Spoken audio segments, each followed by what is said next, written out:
Action. Amelie, første trin af tretrinsreglen er at finde delta y. Og det gør vi ved at vi tager de der to og minuser med hinanden. Så man siger f af x 0 plus h og sætter det i anden, fordi den hedder x i anden. Og det vi gør, det er, at vi sætter x i der. Minus f af x0 i anden. Den skal ikke i anden nu, det er derfor. Vi fjerner, at den står i anden, det gør den ikke nu. Og det her, der sætter vi x2, der sætter vi x i anden ind på x's plads. Plus h, parentes slut i anden, minus x0 i anden. Bum! Sådan. Så skal vi have første kvadratsætning, som jeg har skrevet op dernede, fordi jeg er fucking god. Så nu har vi konkluderet, at det der er vores A, det der er vores B, så vi kan bruge første kvadratsætning. Så det vi skriver, det er x0 i anden Sådan. plus h i anden minus, fordi vi har stadig det her led tilbage, x0. No, you're not done. You're not done. Look at the... Look. Nå ja, for helvede. Og så skriver vi A plus B sammen, for det er det første kvadratsætning. Lige pludselig. Så vi siger 2 x 0 h. Og så har vi stadig den der tilbage. I n. Nej, ikke i n. Det er ikke i n, fordi 2 står der. Og så har vi stadig den der tilbage, så vi sætter lige x0 i anden på.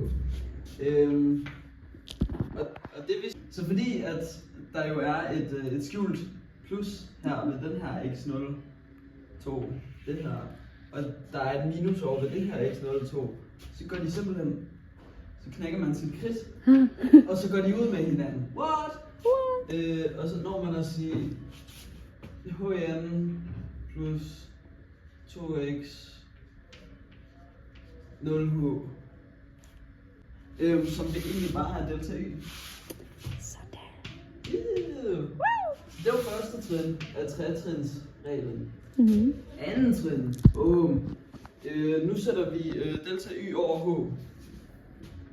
Så vi siger delta y over h er lige med den her formel herover, som hedder h i anden plus 2x 0 h.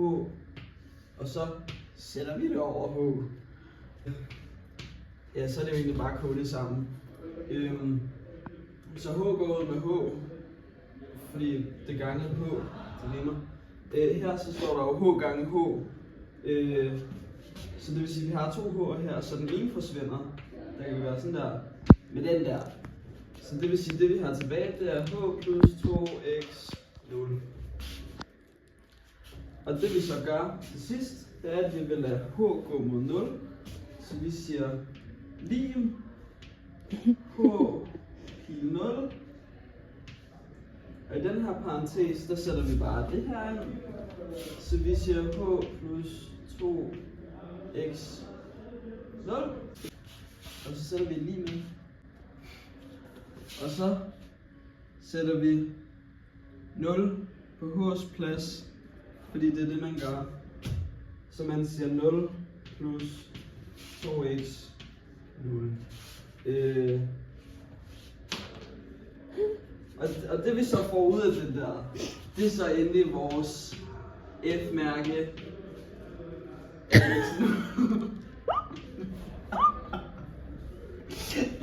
Fordi når vi regner det her ud, så 0 er ingenting.